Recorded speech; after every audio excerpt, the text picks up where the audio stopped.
Meeting of the Albany Unified School District. May we have a roll call? President Trutain, Here. Vice President Doss, Here. Trustee Clark, Here. Trustee Hinckley, Here. Trustee Duran, Here.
lunch or have a My Bucks account, all we do is touch your face on the screen, and your account is charged that amount of money.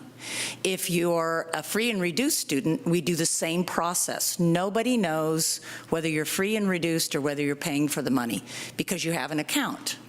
So you're absolutely right. If you want it to be pay for itself, you need to attract more students. The more targeted you are, the more everybody knows it's only these kids who get this breakfast. So the opportunity to offer it to more kids, based on some of the limitations I'm trying to wrestle with, even for lunch, let alone breakfast, to me, I'm hoping you'll recognize that a bagged type of lunch given at the time in which or breakfast, at the time in which our breakfasts or our recesses begin, really is an opportunity for us to kind of pilot or think about how this program might work. You can put a bagel, a muffin, juice, and a piece of fruit in a bag as easily as you can a breakfast bar or some variety. We have a nice menu that we go through, and most of what the kids get, generally speaking, it tends to be more towards the cold breakfasts. The thing I would worry about around, especially if it has to go into the classroom, would be the milk, because you don't want milk in the classroom spilling, especially if you're serving kids every single day. The teachers are going to have to address the time taken to eat, which would be during perhaps their instruction time, but a lot of districts do it. The difference is we may be serving 3 or 4 kids in a classroom at most, where a lot of these other districts probably serve 80 to 90% of their students that breakfast. So that would be the classroom time taken. But for the annex, I'm really concerned about what resources, what space I have, because the only lunch space I have is the same space that drama is using, and I understand they're using it from 8 o'clock, perhaps even into the evening, and I get a 2-hour window for lunch to use that space. And we have to share the space to serve food and eat food. So to add breakfast, I'm hoping that what we consider really is something that can be successful and not bite a bigger piece of the pie, find something that we can offer, that we can do successfully, and see how it goes, see who's attracted to the program. Because again, at Ocean View, the majority of the kids who come in my multi-purpose room to use that space don't eat the breakfast. Doesn't mean they can't, and doesn't mean many of them don't from time to time. And it's a great way to get kids who may struggle getting to school in the morning. If you say, hey, your friends are there, they're playing hoop, they're playing other games, you can come and visit, you can sit at the table, you can socialize, just kind of like an early lunch. And some of them eat, but not all of them eat all the time.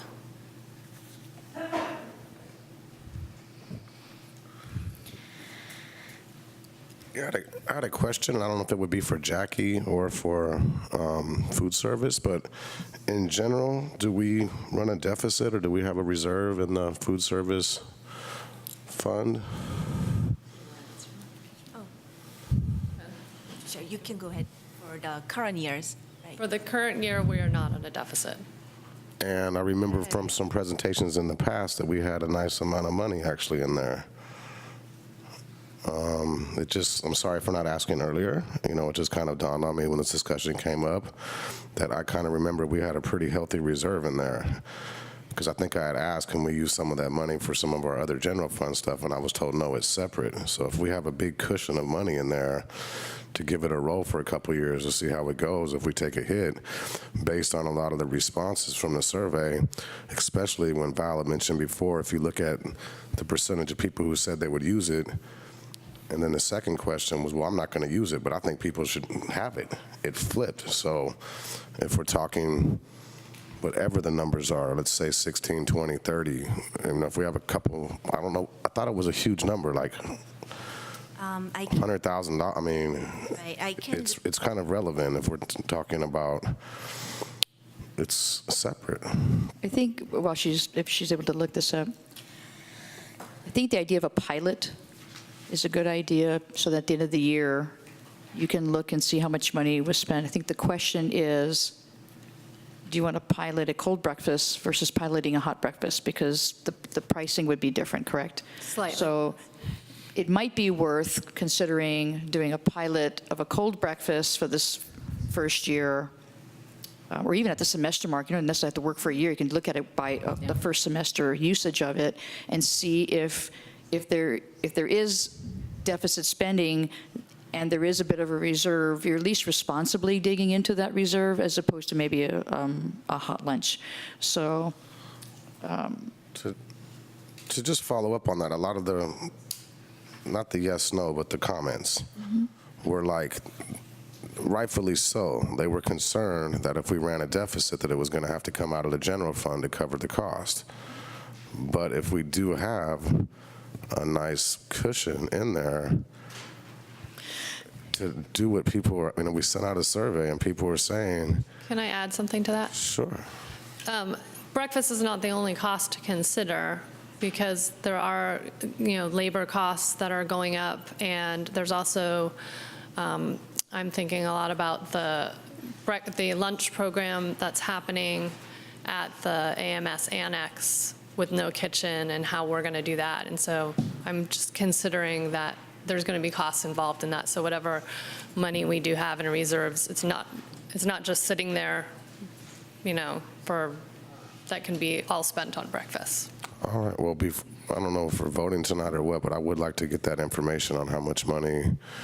how much we have in reserves? Correct. I would like to have a time trend on that. I think that there have been years when we've been in the black and years that the food service program overall has been in the red. So to see over like maybe the past 4 years, something like that.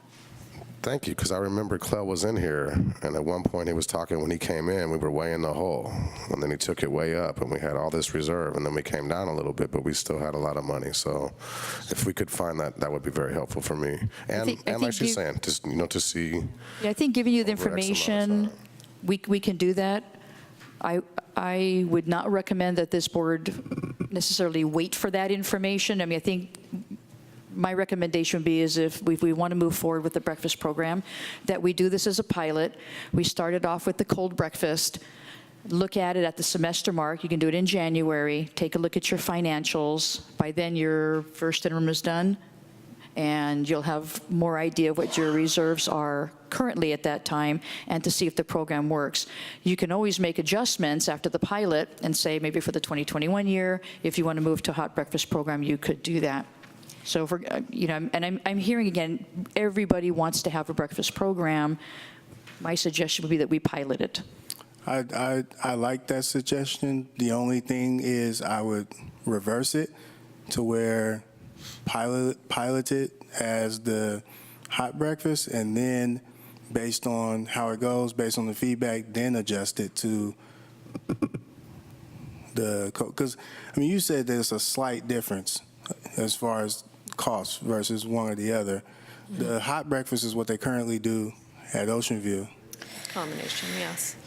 I It's a combination, and like Terry said, they often, we make 10 hot items and sometimes sell all of them. And so you have like a combination based on, because I'm assuming some students get there at like 8:10 and maybe they don't have enough time to sit down and eat, but there's still an option for them to grab something at least. Mm-hmm. So having the option for both, students that get there early and they sit down, have a hot breakfast, great, and then if there is a place for them to eat and supervision, yeah. I think that this is an interesting idea to do a pilot, and I think that that's something that we could explore. But the difference between the bag breakfast and the facilities, I'd like to go back to the site administrators to see what program they feel like their sites could handle. And Terry, you have an extra job because you're having to think about the annex and possibly also the, yeah. So that's a really good question, and I think that given that so much change is on our horizon, it's hard to answer that question with absolute certainty. I do anticipate more students using the Tupelo program next year. We've been told that our numbers are likely increasing, and so I want to be prepared for that. And I want to do it well. And I want to provide a program that meets the needs of all those kids, and without understanding fully yet exactly how many kids we're talking about. But I think that given the conversations that have been had at the board around the need for childcare, I think we can't lose sight of that priority, and we have to do that well. And I know that Anna's been working really hard to help make that happen, in partnership with site administrators. So given that the space that we are potentially talking about is potentially shared with Tupelo, I can't say with certainty.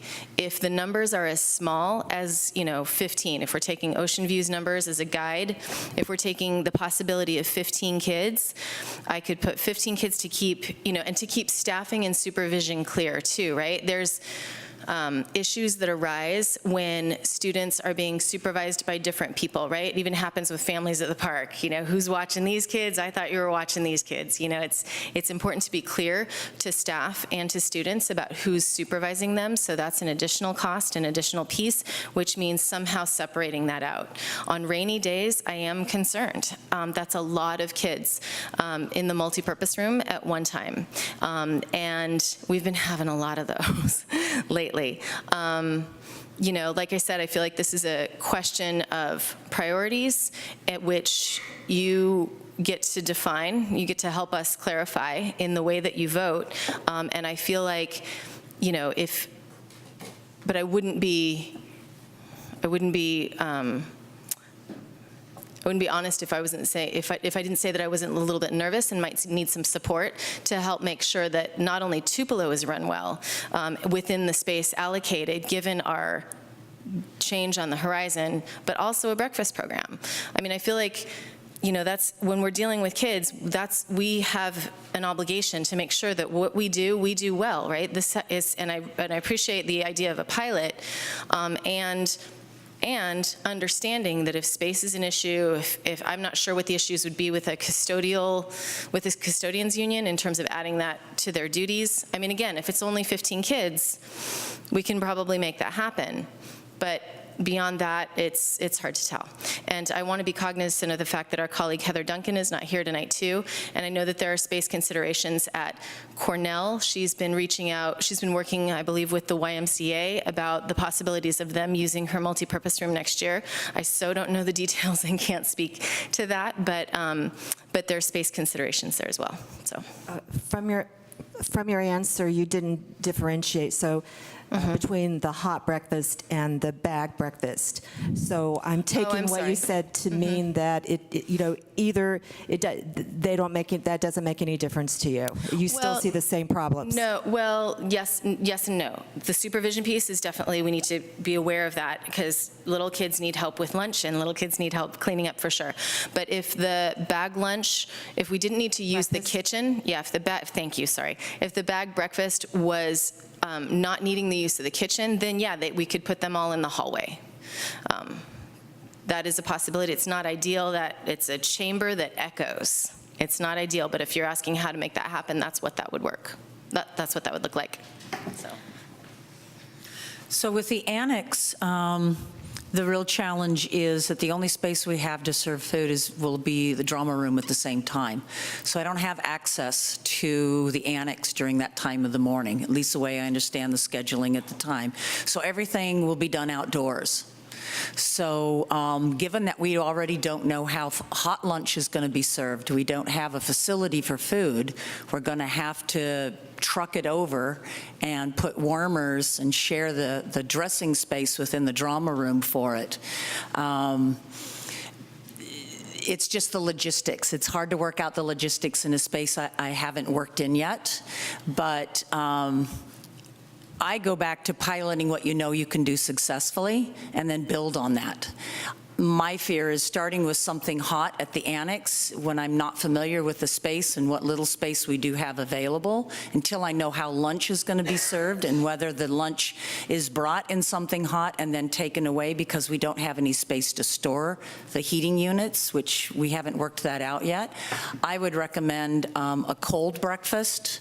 I could put a picnic table out there. They could sit at the picnic table. If I needed two, I could put two. We have them in that room. We could pull them out. I'm already comfortable with what it takes for a custodian to take care of it. It's the same kind of issues around recess if it rains, but recess time when it rains, teachers open up their rooms anyway.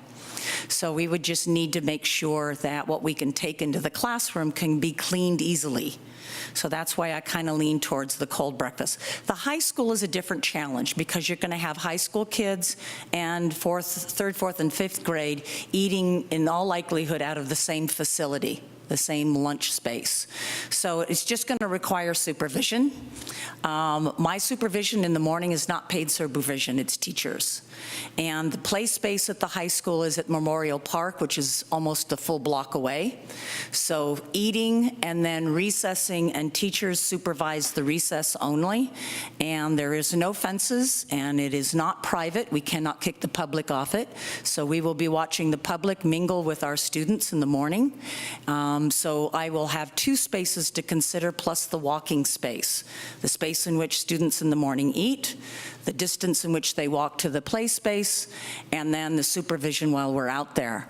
So the breakfast is just a complicated piece. I think the food service piece is there because the high school students already eat breakfast. The space is already there. My concern at the high school is more around supervision. Jackie, did you find those numbers? Sure. So when we budgeted at the beginning of the year, we budgeted that we will have about 10,000 as a reserve.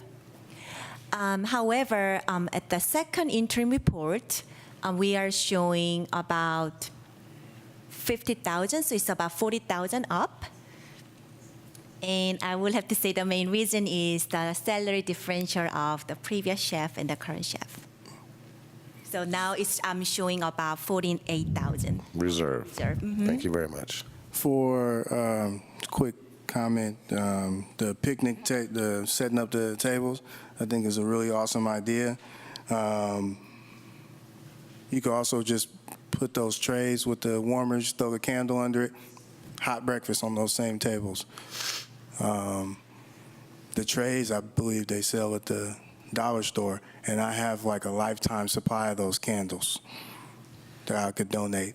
Well, the first thing I would come up with is at a school serving food, you want to take a look at health code and find out what the health department thinks around putting flames near students who are getting food. So we want to be cognizant of that. And then those are chafing trays, which you put water in them. It's not just a candle. Mm-hmm. So you have a chafing tray with about 1 inch to 2 inches of water, and that water gets very, very hot. So those would be some safety concerns that I would think about as far as serving something hot. And then the labor it takes to set that all up, tear it all down, clean it up.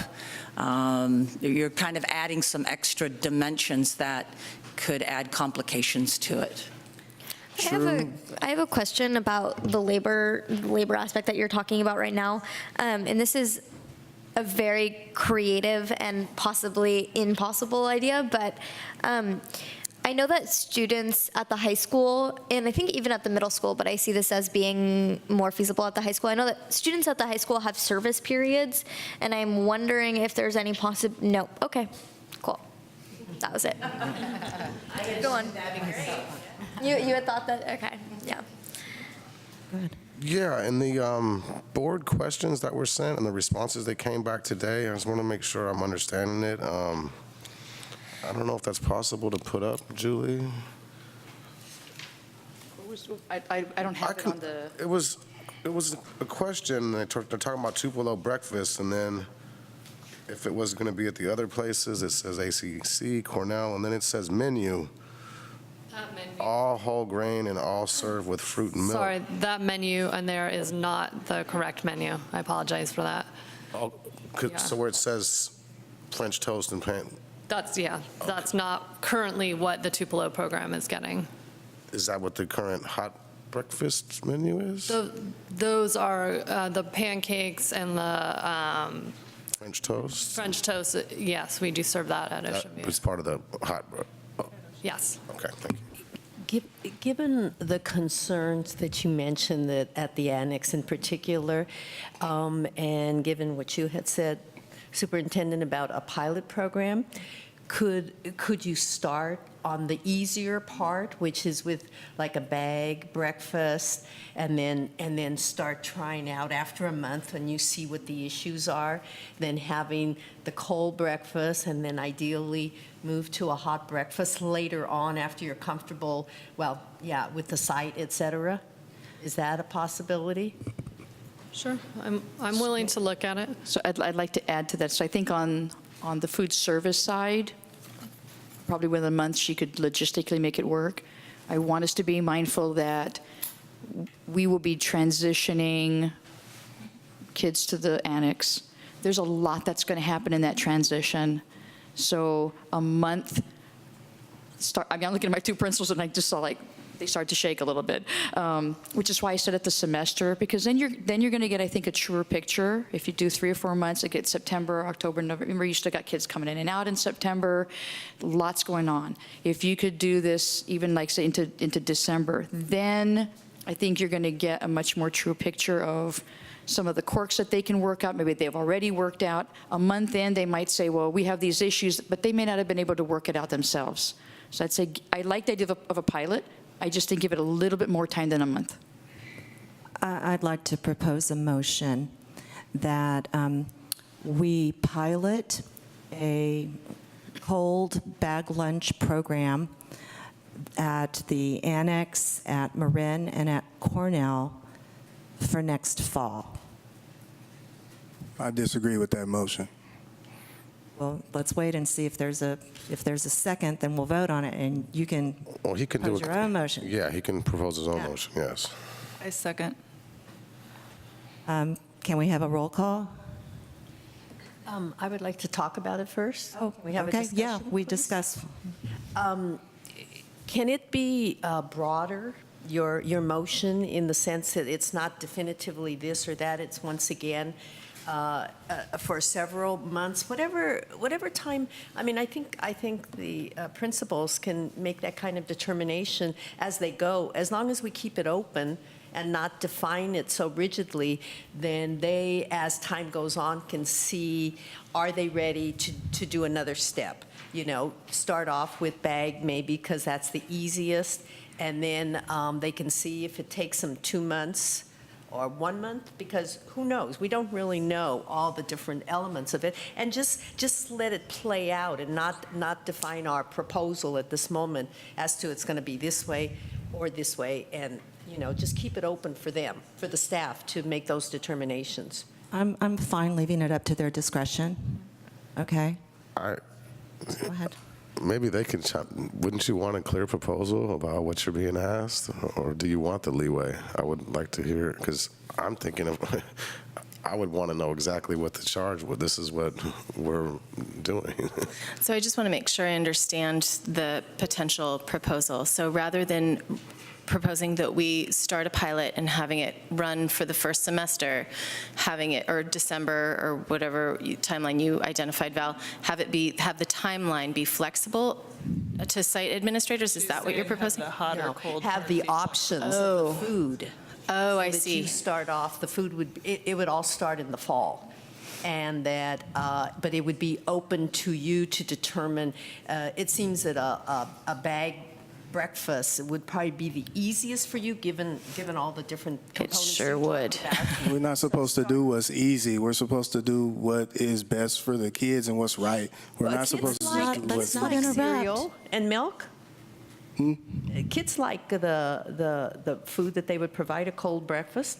They also like candy bars, which would be even easier. No, but we're talking about something that's been approved. I mean, it's not something that. It's fine. I usually don't interrupt, but I'm sorry. And that's the first time that I've ever interrupted, actually. So I apologize. So I'm just saying, Kim's proposal, but just open it up, that we would start in September at all the sites, but it would take form in terms of whether it's a cold breakfast, the cold breakfast, or whether it's a bag breakfast. That's a determination you could make. And then my thought earlier was that we would have it like a month for this, and then we move on and try something else and see how the kids respond. The kids might like a bag as opposed to a hot meal, or as opposed to the cereal. So I think that, to me, when I think about the possibilities of hot and cold, I think cost. I think space, given the use of the kitchen and the multi-purpose room. So yes, a cold lunch seems... Sorry, I keep saying that. I know. I guess I'm not used to that in Albany here, right? This is a change we're making. Sorry, my apologies. So cold breakfast would be more implementable. I can see that happening, especially with the numbers that we're talking about. Given the use of the kitchen and the multi-purpose room and growing Tupelo numbers, that seems like a significant challenge. I also want to say, too, during the first month of school, this is going to be a significant challenge to transition period, with Ocean View moving, Cornell and Marin taking 2 classes, adjusting to the schedule. It's going to be a significant change across the board. So I think that it's going to be hard to tell about much in the first month. So I do, if we're going to try it, then I do agree that the first, giving it a fair shot, if we're going to do it. But shooting towards something that we could do well, which I feel more comfortable saying that I could possibly take on the cold breakfast, so. Okay, so the motion has changed. I move that we pilot a breakfast program that would take place at the AMS Annex, Marin and Cornell, and staff will determine the nature of the breakfast. Okay. More discussion, or? I think that also something to add to that would be advertising the breakfast program at Ocean View more, because I was looking at the comments and there's one person who said, I didn't even know that this was available, but I'm interested in it. And I'm sure that's something that a lot of people think, because I know that even me in elementary school, I didn't know that, or actually it was me in middle school, but I didn't know something like that was available. My family didn't know that. And knowing that, we probably would have utilized that program. So I think that maybe in addition to your proposal, advocating it more at the Ocean View site would be helpful, because then we could get further up to that 184 number. Great idea. May I ask one? Oh, I'm so sorry. Do you mind if I ask a clarification?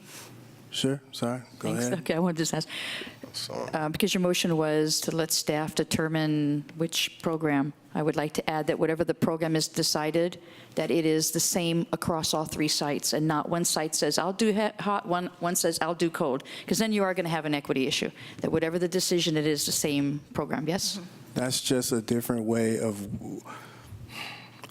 that is a really nice and creative way of just having it be a cold breakfast. Because if they say logistically one site can't do a hot breakfast and you're saying make it the same across the board, that's really just saying this cold breakfast across because they'll just say, oh, we can't do hot breakfast at the annex, it's not logistically possible. So then if you say, okay, well, that's just how it's the same across the board, well, then it's the same as just saying, let's vote to do the cold breakfast, which I think will skew the numbers, because I think that people took the survey assuming that it was going to be a regular hot breakfast. I think that more kids would want the hot breakfast. All the research and the articles that I've read and everything that shows that discipline improves when kids have breakfast, test scores improve when all kids have breakfast, the achievement gap closes when all kids have breakfast. All those are based on certain breakfasts, but at the same time, if it's worded that way, then I think it's going to just be cold across the board. Now, if we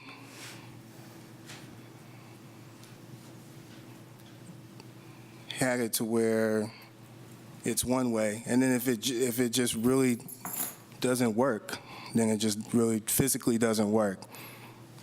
If we say, okay, administrators, tell us which way, leave it up to them. Well, they've already said that they're going to pick the cold breakfast. They've already said it, so we don't have to leave it up to them. We can just go with Kim's original motion because they've already stated that that's the way that they want to do it. So I think I don't think that's necessarily the case, though. I mean, Ocean View could continue to do the breakfast that they're doing now while they're still at Ocean View. So I think I prefer the way you phrased it, that we allow the administrators to choose the breakfast. I think we allow as many kids as possible to have whatever option the administrators decide is workable for their site. I have a clarifying question, Brian. Is the reason that you want to have the hot lunch or hot breakfast because you think it's more nutritional for the students? Is that what? Or I just think it's better for they'll be able to focus better. all the kids that I talk to. That's what they want. Yeah, I think I would say I'm in agreement with that. But I also would say that there's so many things that we're balancing here. But I was just wondering to clarify so that I could understand. I think that's a great clarifying question. I mean, we sent out the survey to the parents. I did the survey with the kids. That's who I asked. So there's a motion on the floor. I still, Have you not had a chance? well, no, I've had a chance, but don't pilots normally have a start date and an end date? I think it's I mean, for are we the fall just gonna- semester, yeah. But I mean, if it's just not working, is it just going to fold up in 2 months? I mean, this, in my opinion, it's not very clear what we're voting on, and it's only fair, in my opinion, if we do pass anything, that there needs to be clear direction. I'm not trying to take away decision-making process from you guys, but I'm trying to think if I was on the other side and, oh, you're going to do breakfast and figure out how you're going to do it. Clear. I'm asking you, Val. Yes. I mean, I would actually like to answer that, and thank you. So we do have a reserve, and I think we have enough of a reserve that we set a semester, even if it's not working and we're going into some deficit. I think it is worth to do this for a semester and to see it through the semester, because I think what happens in those months is it allows the settling down in September. It allows people to get used to having the breakfast, whether it be hot or cold, and then if there's any challenges that come up, it gives staff enough time to work them through before they say, oh, we're just going to quit the program. Give them a semester. So my recommendation would be that it starts when school starts. First day of school, which is August 27th, I think, and goes until the last day of instruction in December. That gives them all of September, October, November, and December. but then who decides if it's successful? So that actually brings me to what your question kind of prompted it helps me clarify some thoughts that I've been having throughout this conversation. While it is clearly your charge to vote on this issue and decide this for our community, I really want to remind us, just as Board Member Weinstein did as well, that we are balancing a number of priorities here in our district. We are facing incredible change just on the horizon, and I'm not just talking about, student transitions and construction, as if that wasn't enough. We're facing a lot of staffing issues at some pretty important levels where we get a significant amount of support. And I would say that it takes a whole lot more work to transition and do the job than just do the job. And the district leadership team next year is going to be facing a significant amount of transition. In addition to that, the elementary sites will be losing a TSA, which is a full-time support person, to help teachers and staff members throughout the day. We're looking at the possibility of losing clerical support. We're looking at our library techs who just got laid off. That to say, I don't want to muddy the waters, but I wouldn't feel like I was doing my job if I didn't say that while, yes, in my heart of hearts, I feel like that's what let me back up. I feel like there is, again, if we could wave that magic wand and make it happen, for kids who really needed it, let's do that. And we need to be clear, what I need to be most clear about is the process, because next fall, when we're looking at less support, not by anybody's fault, I'm not throwing stones, it's just the reality of budget cuts and district level transition. What is the follow-through going to be on this? And again, it comes back to taking a charge and doing something and then making a commitment to do it well. And if this is what y'all decide we need to do, I want to do it well. But I want to be really clear that if we do this pilot, who is going to be the evaluator of the program? I got my opinion, and y'all might not agree with me, and that's fair. So we need to be clear about a process and follow-up and support to make it happen. And, you know, and that's what's important to me. I guess I can stop there. I think it might help if I answer it also this way. Please. My recommendation is that this be agendized for the December board meeting, and that data is brought back on cost. Data is brought back from the principals as to how the program worked, what the successes were, what the challenges were, what the issues were. You can very quickly put out another survey. This one took 5 days. You could put a survey out to families again. How many of you like the program, what you like about it, what you don't like about it. And then the board can make its decision on whether to keep the program going, how they want to keep the program going. I don't say whether you want to keep it or not, but maybe how you would keep the program going for the rest of the year. It may be that the board says, you know what, yeah, we're spending a little bit of money, but let's try this for another semester. But ultimately, I think it would be up to the board to make that decision. You could easily agendize it for a December board meeting. And I want to point out to the board that we're now 30 minutes past time, and this item, because we were ahead of time when we started it, this item has been discussed for a very long time. There is a motion on the floor. Can it be repeated, please, as clearly as possible?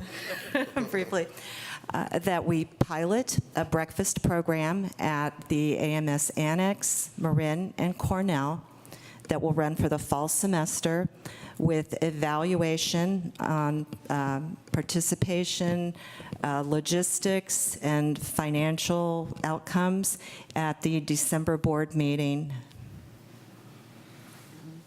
A second.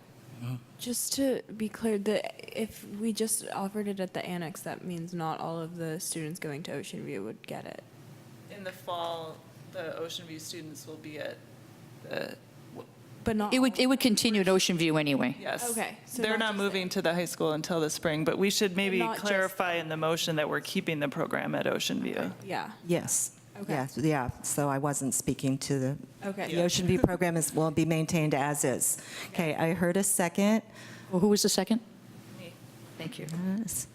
May we have a roll call? President Tupin? Aye. Vice President Doss? Can you come back to me? Sure. Trustee Clark? Yes? Trustee Hinckley? Aye.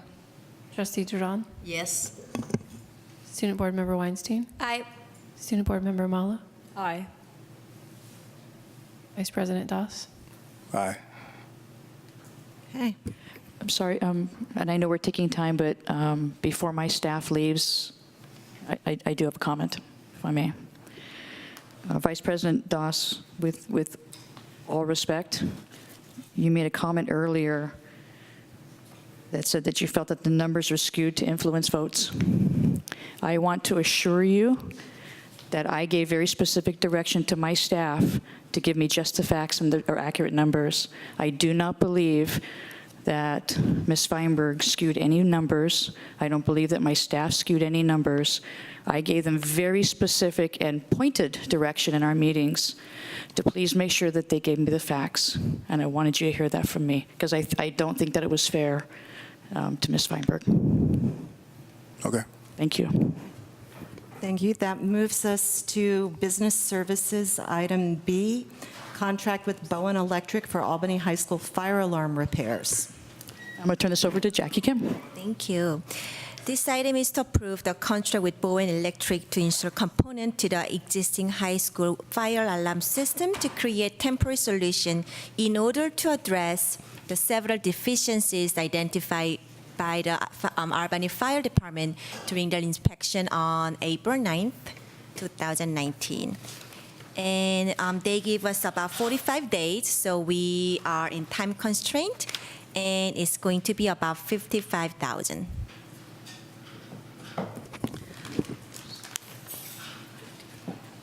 Board, are there any questions on this item? I know that it is not our wish to ratify contracts in arrears. We like to see things beforehand, but I think that the fact that we were given a very tight time limit to make these repairs and the fact that this is a safety issue makes this exceptional in my eyes.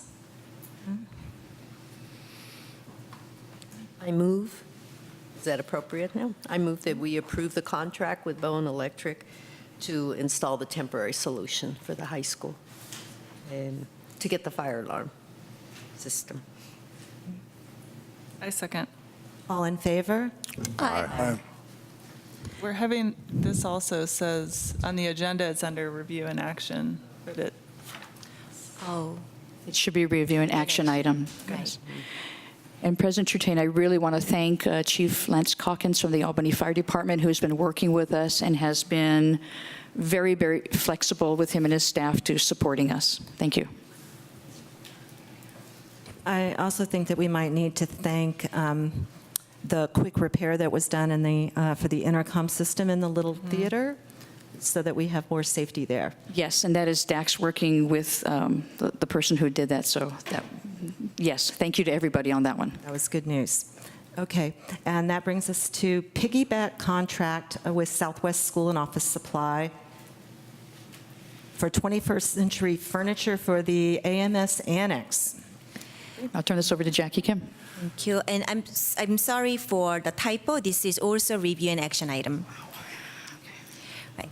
So our project manager, DCA, engaged with the 3 different furniture vendors for pricing, and this is recommending that we are going with the piggyback method, which will provide us the best price. The piggyback documents are from the competitive bid submitted to Val Verde School District in June 2018, and which provide us the best price out of those 3 vendors. And it will be about $234,000 in bond fund. And can you tell what fund that this is going to be paid out of? I will have to check, but it will be the same. Is this general maybe- fund or bond fund? No, bond fund. But I Bond wasn't fund. thinking Measure B or E, yes, but bond fund. Board, are there any questions about the furniture contract? Okay, I had a question, and I don't know if it's possible to get an answer at this time, but I believe that this is furniture for about 8 rooms, and only 4 rooms at the annex are going to be used by the middle school and have middle school-sized furniture.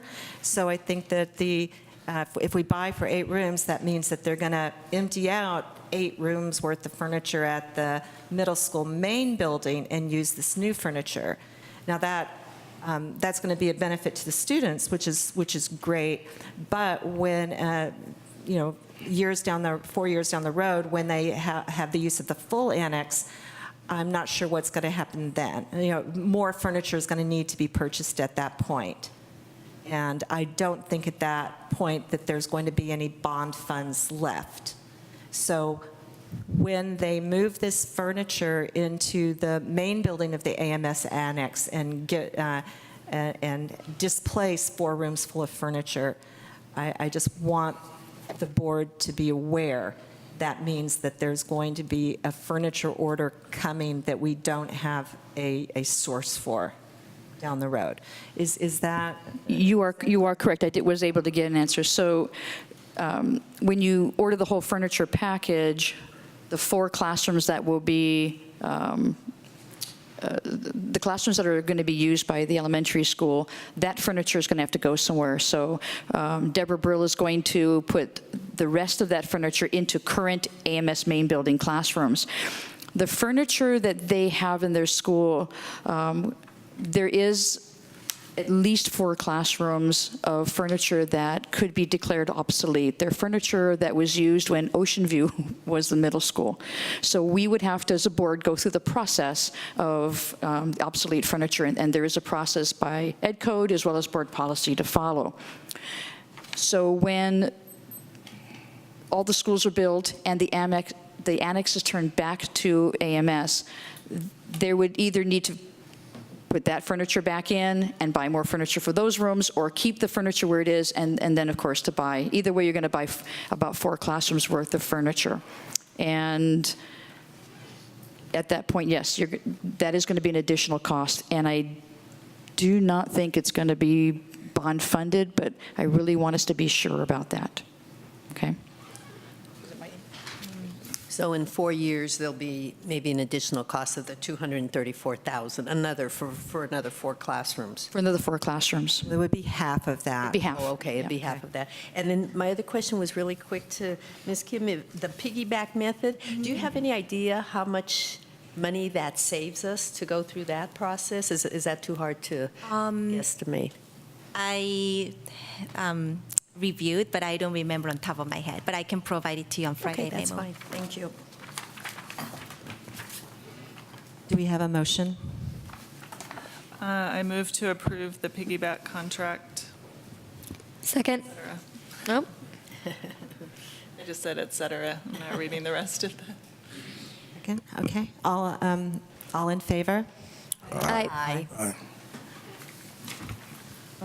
Michaela, you seconded? Yes. Okay, thank you. Okay, and that brings us to appointment of Budget Advisory Committee member. And I'm going to turn this over to Ms. Kim. Thank you. This item is for the board to appoint members of AUSD Budget Advisory Committee, and we currently have 2 vacancies. One teacher's position, well, 2 vacancies for tonight that I'm bringing in for applications. One position for teachers and another position for the parents representative. So board has received 1 applicant for teacher position and 3 applicants for parents. Yes. Yeah, I just have a quick question before we get into that. I understand people sign up, and sometimes stuff happens, but is it always necessary to fill a vacancy?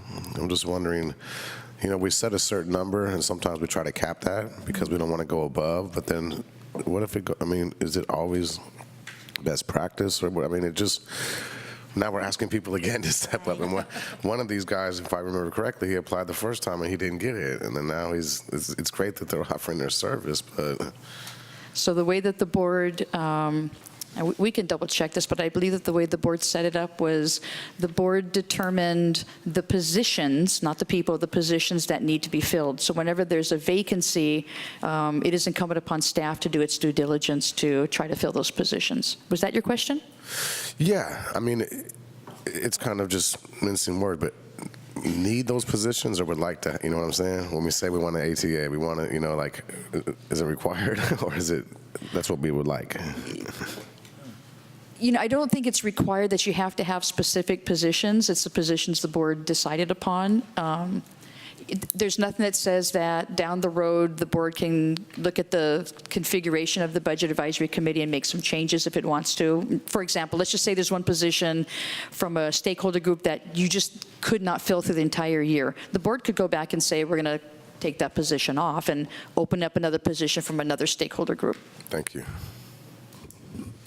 Okay, so the board has had access to these applications, and just to move us quickly toward our Budget Advisory Committee report, I wanted to ask for a straw vote.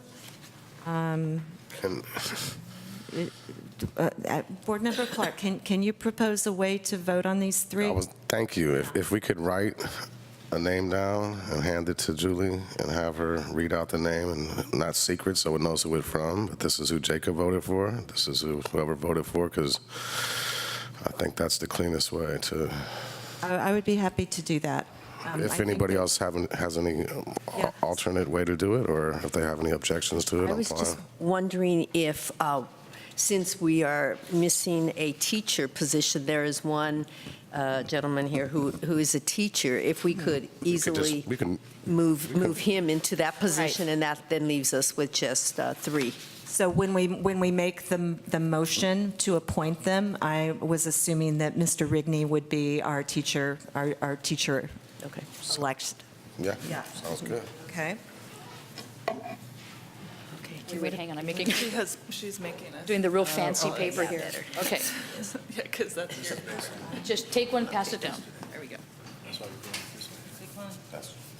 We go? I would like to. We all get one vote, so vote for your, And state, Your parents? and state who you're voting. You know, I'm not trying to do a secret vote or anything. Just Oh, here. We got extra ballots. Ooh. oh, that means we might be going to round 2. Take one, pass it down.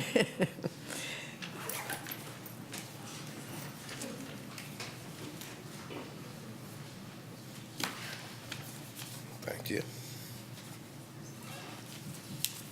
I'm going to run them down. You run them down, sure. Stretch my legs. You got 2 votes? I got his. Yes, I gave you mine. Let's give them all to Kim. Thank you. Thank you. That's all of them. Everybody?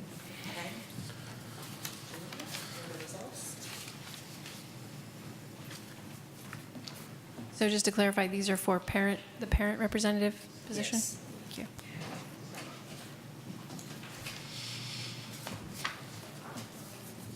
And you would just state the result?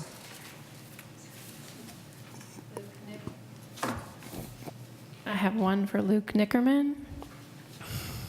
Another one for Luke Nickerman.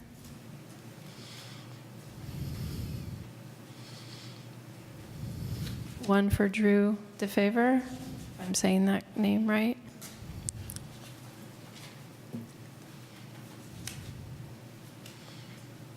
A third for Luke Nickerman.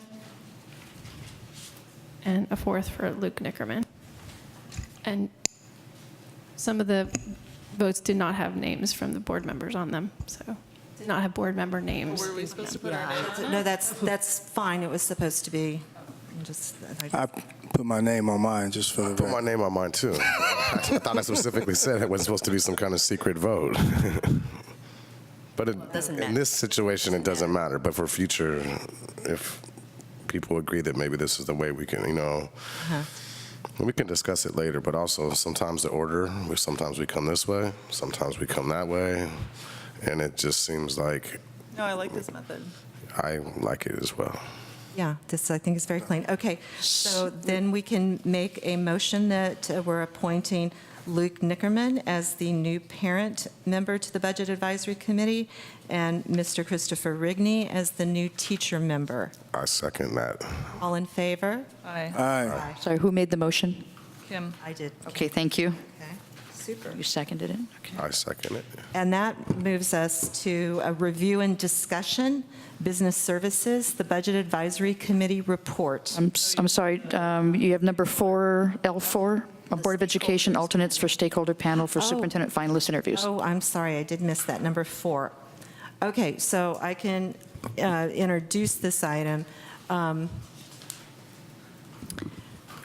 We are having our superintendent finalist interviews on Sunday, May 5th, and Monday, May 6th. We've appointed a stakeholder panel. The unions and various groups put forward their representatives. The board chose 7 community members. If any of those community members cancel late or become ill, we might possibly be able to fill them with an alternate, as long as they're, as long as we're notified in enough time. I mean, if they cancel the night before, then it's simply not going to happen. But I was bringing this forward because if this does come up, I wanted the board to be able to choose the method for filling the alternate, filling a vacant position. Oh.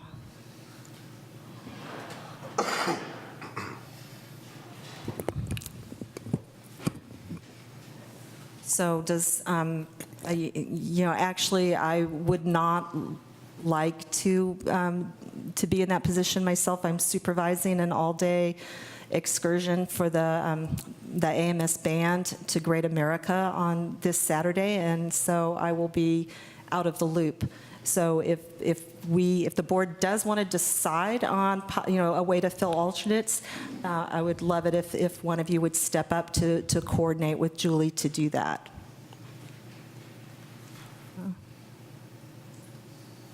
I have a question about Sure. the need for, I kind of talked about it a little bit earlier, but on the Budget Advisory Committee, there was specific ATA folks, and there was CSEA. Here, there's 7 parents, and we didn't do alternates that night.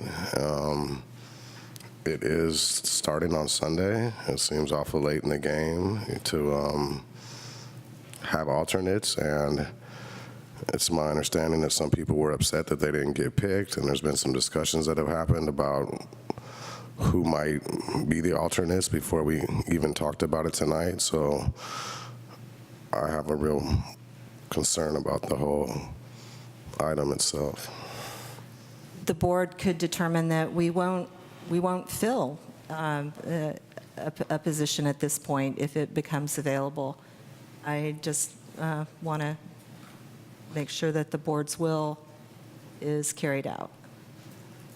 I kind of agree with Jacob that coming up with a mechanism, we were very deliberate about, speaking to the comments that were made earlier, we were very deliberate about not just taking people in order in which they were voted, but we were clearly trying to fill important representational needs. And I don't know how we resolve that by any of these mechanisms if one person drops out. I'm particularly concerned about just giving it to someone who took the time to protest the fact that they weren't picked, because I think that's also not representative, and we wanted to be really deliberate. And without the 5 of us being able to deliberate about what we're losing from the person that's not able to attend, I don't know how to come up with a mechanism short of spending another 3 hours trying to figure it out.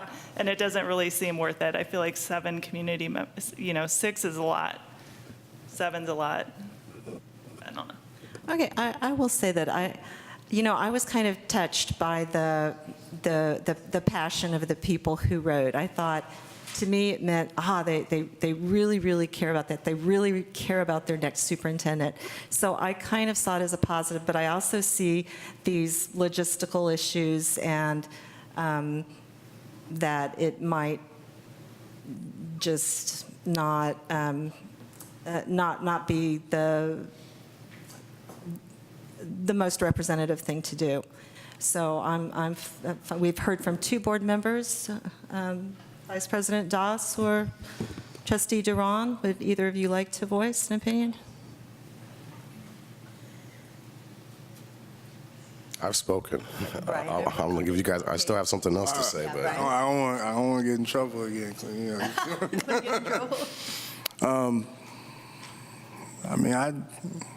It takes a lot to volunteer your time to do this, because it's like gonna take a lot. So if we have alternates, is there a way to put all those names into I don't know. We really took the time to pick the people in those spots, and we picked it for lots of different reasons, and we made sure that it was diverse and that they represented every group. So if we just kind of randomly fill people in, then if there's a person that can't attend and there's an alternate that would fill that position. For example, if somebody from the Black Parent Engagement Group was no longer able to attend, and then there was an alternate that also was from that group and then wanted to fill in, then that makes sense. Or if there's somebody from the Jewish parent group, and then that person was able, so then somebody else from that group filled in, then that seems like it would make sense versus kind of just, if one person falls out, then just kind of fill in that spot. Because we did like take the time to kind of, go through. That's just my thoughts on it.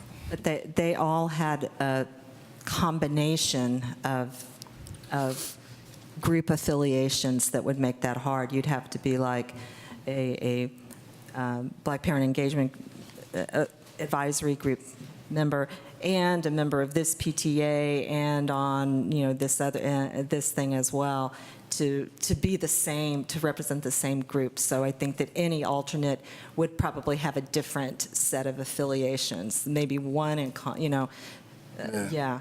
I mean, that's... Board Member Duran. I was just going to say that I think I agree with you that the fact that people got on it and were upset or whatever, that they care or that they want to participate, and that's good. On the other hand, we did spend a lot of time really trying to get a diverse group, and maybe we failed in one sense from one of the comments we got. On the other hand, maybe it just is a lesson for us that next time we might think about other kind of areas that we want to be sure are represented, and also that maybe next time we'll come up with alternates. That's a lesson for us to learn. That next time maybe we should have an alternate or two as part of our process. So I'm inclined to just say, that let's just move on at this point. Okay, then receiving no motion. I still wanted to add one more thing. Okay. Everybody saw the emails, and people interpret emails differently. I've heard that people appreciated the passion, but I don't appreciate them saying that we weren't looking for diversity in our candidates. We were really looking for diversity in our candidates. We spent a lot of time. It was done in open session, and I don't have them in front of me right now, but something was like, oh, here's the same old Albany again, and it's just like, I'm hoping that we can move forward. We spent a lot of time, and to be accused of not looking for diversity, like we purposely somehow colluded and picked those 7, and then somebody said that, oh, I'm really surprised with the selections. It looks like it was stacked for one candidate. I'm not even sure what that meant. But for us to come up here and put in all the time that we do, and we're trying to get the best panel together for a superintendent committee. And, this job is just, it's very tough, and sometimes when you hear stuff like that, I need to say it. I need to call it out. Sometimes people think, oh, I'm in the email mode and I can go ahead and insult you and the whole board, and it's just not cool. Actually, I was very impressed by the amount of representation that we managed to get in those 7 community members. So I think that we did make very good picks. So without a motion, shall we move on to our review and discussion now? This will be Business Services, the Budget Advisory Committee report. We look forward to hearing from you.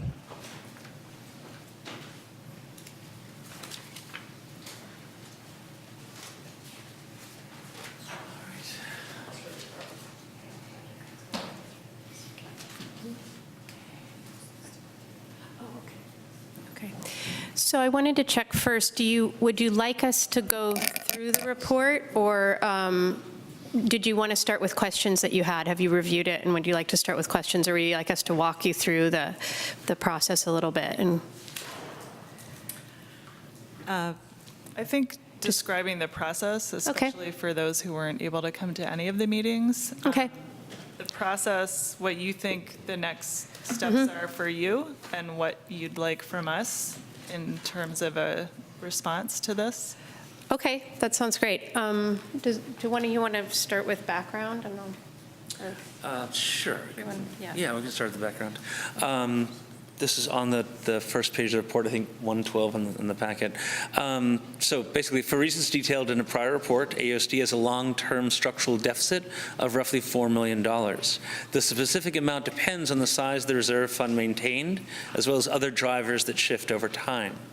So to avoid entering qualified status, the district must show that its budget plan allows for at least a 3% reserve in the fund 3 years out. The Board of Education asked the Budget Advisory Committee to identify at least $2.5 million in reductions for the 2019-2020 school year. The Budget Advisory Committee was able to agree on $1.3 million in cuts. The Board of Education approved a total of $1,046,000 reductions for the first interim budget.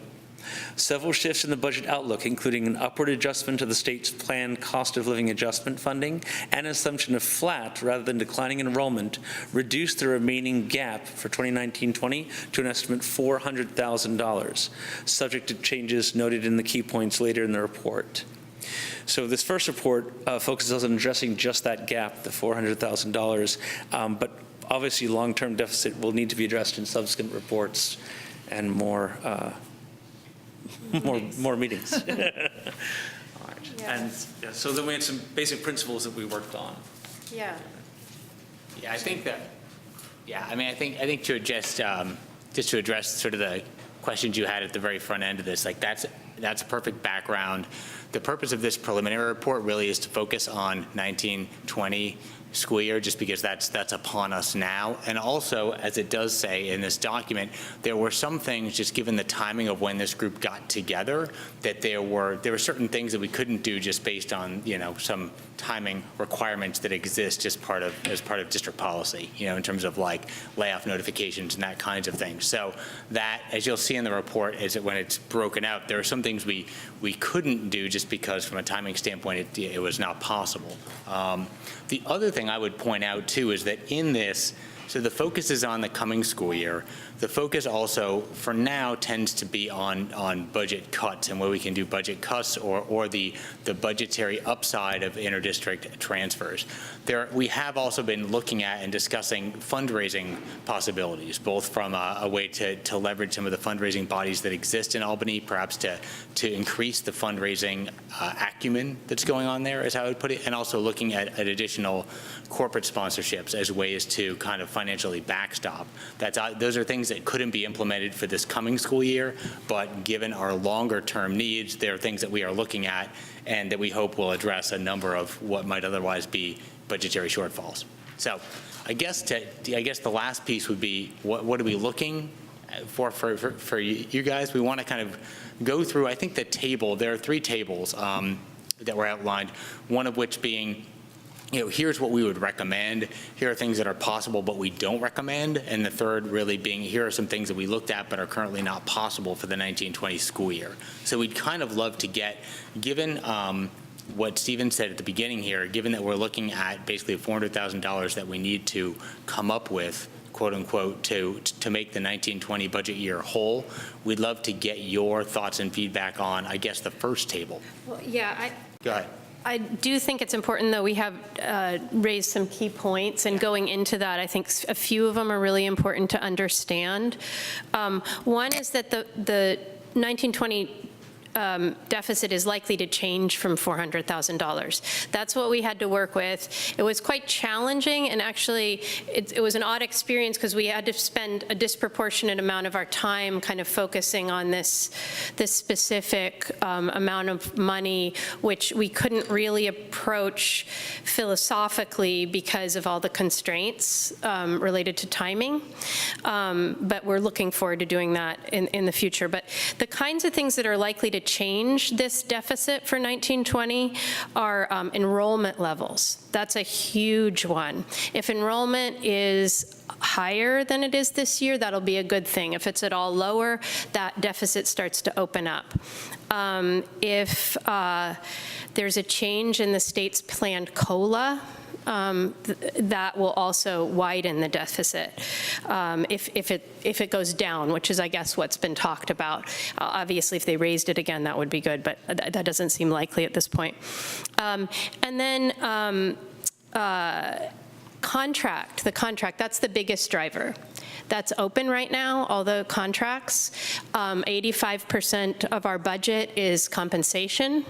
Most of it is represented. So just as, I think this is just an important figure to keep in mind, each 1% in salary is worth about $310,000 as an estimate, so it's maybe 3 to 4 FTE. just to have in mind of the scale of those shifts as it comes down and how that would affect the budget. And also unplanned shifts in the cost of the workforce. If more senior people leave and more junior people come in, that's a savings. So there's all kinds of things that are going to change this number, so that's important to know. I think Stephen covered some of the reasons that our hands are tied on some of the items that we might look at. The other thing is, when you think about the SERP, the Supplemental Employee Retirement Program that was instituted,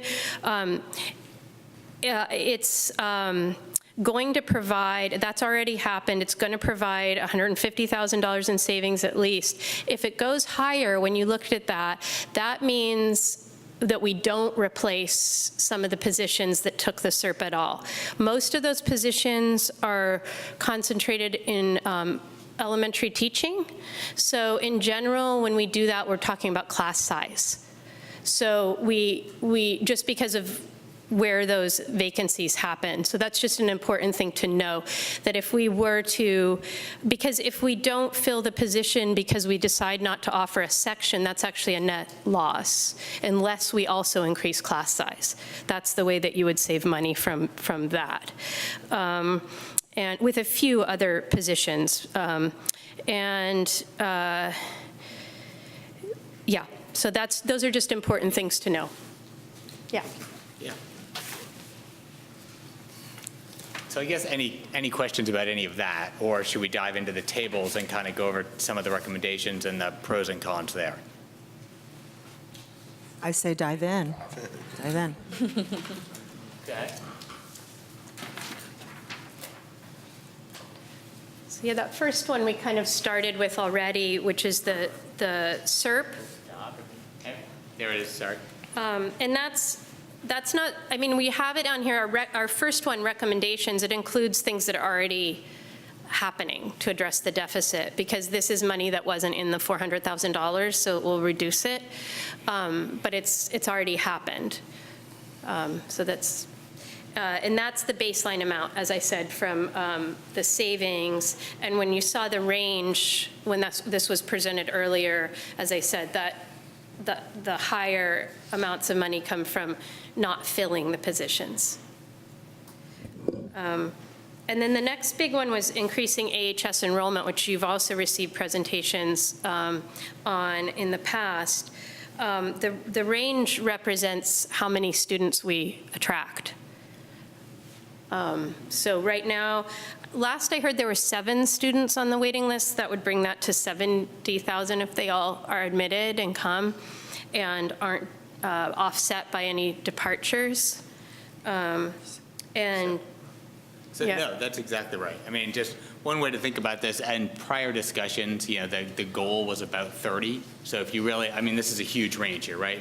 60,000 to 450,000. So, I mean, the goal would have been about $300,000. But the reason that the range is here is because, to Jessica's point, right now there's only 7 people on the waiting list. We're well short of that 30 goal. So that's, you know, arguably concerning. Yeah. Actually, let me interrupt there. I wanted to ask Superintendent Williams about if the board would be able to receive an update on new IDT applications during May. So, Yes, we can agendize it, and I'll ask staff to give me the numbers on any interdistrict transfer requests.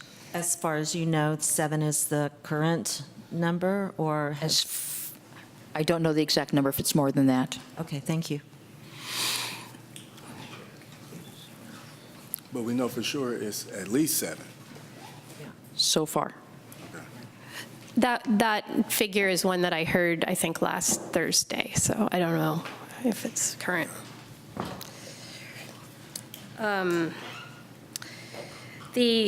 The next item, 1C, this is improving the efficiency of classroom distribution within the district's current class size targets, and that would be something that ties back into the SERP, only it's a little bit different. It would be increasing class sizes, but I think addressing classes that are, in a couple of grades, our classes are lower than anticipated. We have, especially in the first grade and the third grade, I believe, a lot of classes that are running quite a bit below what the target would normally be. We have, 21 kids in some of these, and that's not really where the district plans to be. So by moving kids around, you could have classes that are well below the contractual class maximums, but use fewer teachers.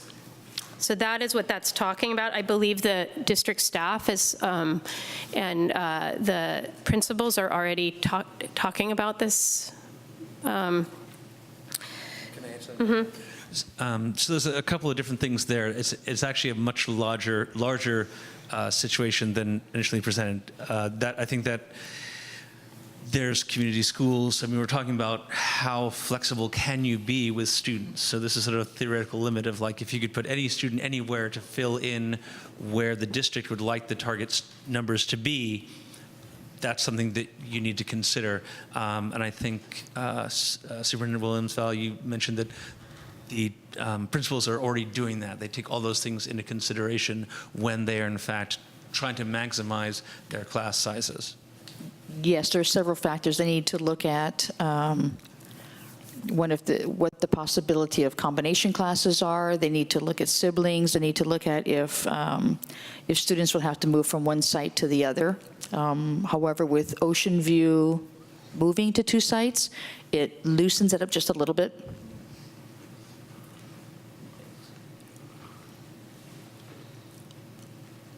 The next one, which is actively pursuing interdistrict transfer to maintain elementary enrollment if there are possible losses due to temporary housing. This is separated from 1E. We're sort of saying you could do 2 things. One, you could try to do enough transfer to prevent the loss, because that's going to be a huge driver in our budget situation, is if we have enrollment decline. And if we decline at the elementary level, then what we're doing at the high school is not going to really help the budget deficit. So that's a recommendation we had, that we need to be a little bit more active in bringing in transfers. And 1E, though, is actually using transfer to go slightly beyond this year's and make sure that we get closer to those district target class sizes in all classes. That's not the contractual maximum. The target class sizes, which are on here, are 24 for kindergarten, 25 for first through third, and 27 for fourth and fifth. So it would be, there's a limit, I think, because of the reasons Stephen raised, to how efficient you can be by moving kids around. So the idea would be, do you want to actually bring in transfers to try to get closer to those numbers? Because that would actually raise revenue.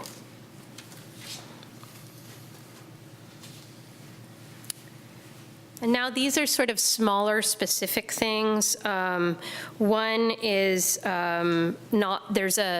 there's a teacher at the high school going down to 80% time, and the plan is not to fill that 0.2%. So that's a small savings. Do you have?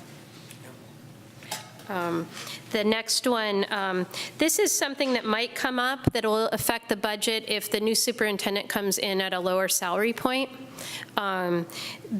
It's not exactly a range, but it's something that will affect our budget and reaching the $400,000.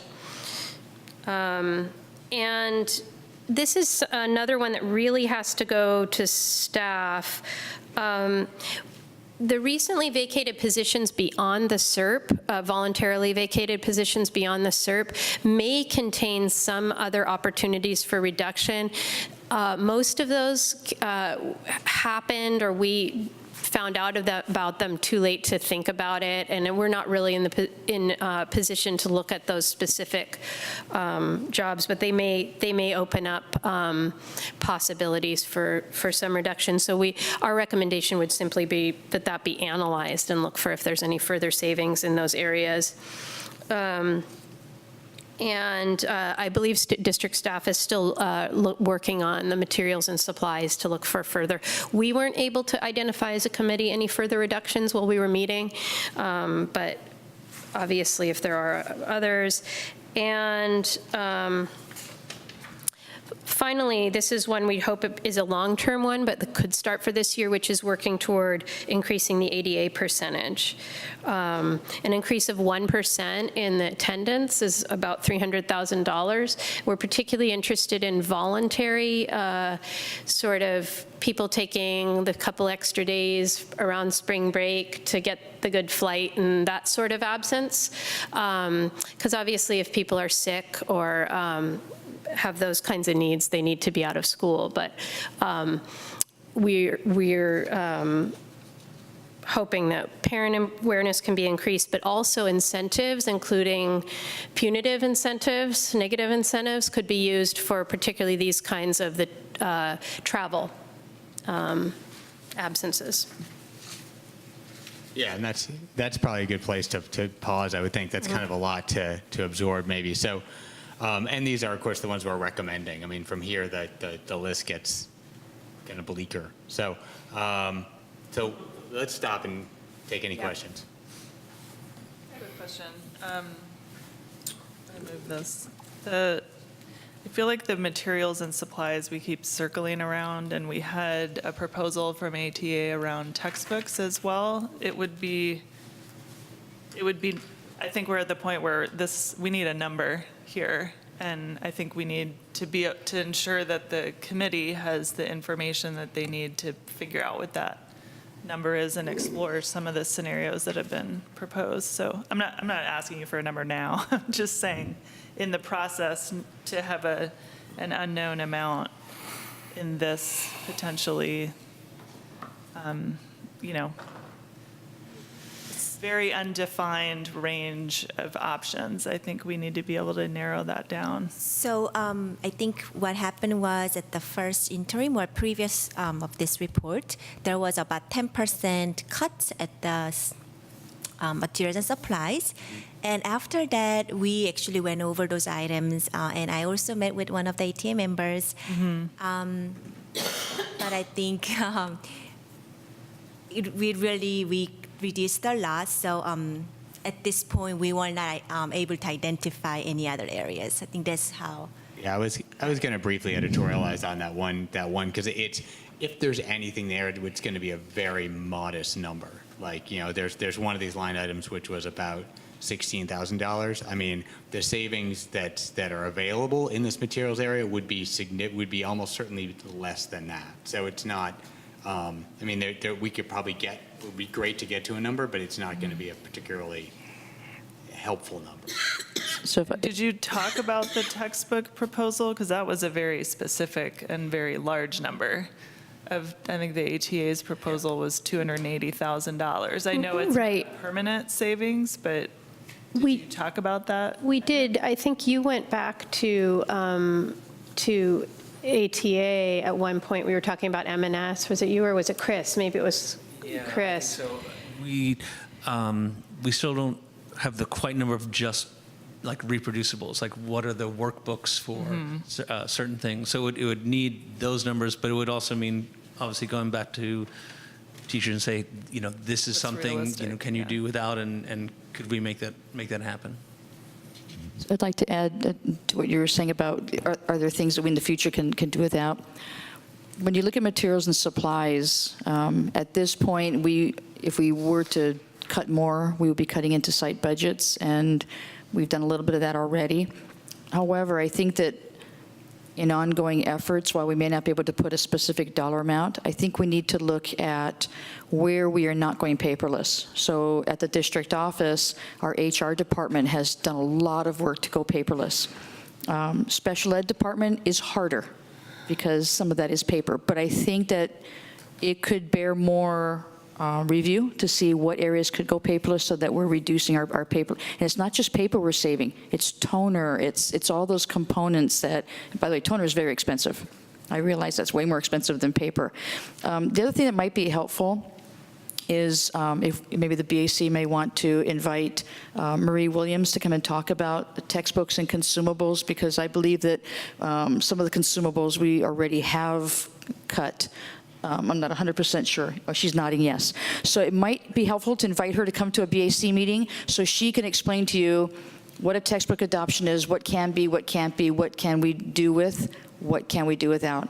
I get a little bit nervous potentially asking teachers, we're not going to give you consumables, and then we Xerox. So would that be helpful for the BAC to have? Yes, that'd be great. Good. And so if I can add this comment for the district staff continue to seek additional reductions, I think it's not based on what we have discussed. It's more of I will look for maybe different vendors and see, our contract. Maybe we might have an area. So that's another area. Just real quick, I just wanted to take a moment just to, recognize all the hard work and the time that you guys put into working on this and putting all this together, and just wanted to, recognize that and thank you for that. I really appreciate all that you guys put into meet that. more often than we do. Thank you. Every week. Thank you. It's been a sprint, yeah. Yeah, so I just thought it was important to recognize that. Thank you. I wanted to ask, these are basically then your recommendations for 2019-20, and you are now moving on, right? I mean, Yes. We're hoping to move. We actually scheduled a meeting for May 8th. We're not taking a hiatus, because what will happen if we do is we'll get late and we'll run up against the same deadlines again, and we'll be scrambling at the last minute. What we wanted all along is kind of to have a chance to approach this more philosophically, but we had this sort of very specific deficit kind of breathing down our neck that couldn't really be approached that way. So yeah, we're hoping to move into that and to really be able to develop, the longer, some longer term ideas. Okay, so given that these now come to us, and it is up to us to go through them and figure out if we're able to do these or not. For example, I know, Jessica, you've talked a lot at the meetings about increasing, bringing in students to make the numbers at the district class size levels appropriate, and as opposed to 21, 22 students in some of the classrooms. And that would be a discussion that might, in a way, given the fact that we only have 7 students, potentially 7 to 10 students, whatever, currently interested in coming from outside the district, if we would specifically look at numbers at K-5 to see where potentially we're low, and if we open that up to outside district kids, that might complement the number of kids that might want to come to the high school if we have brothers and sisters that all of a sudden say, oh, we can go too, so that, you might draw more students just by opening it up and being real specific. And I don't know, Superintendent, if that is possible?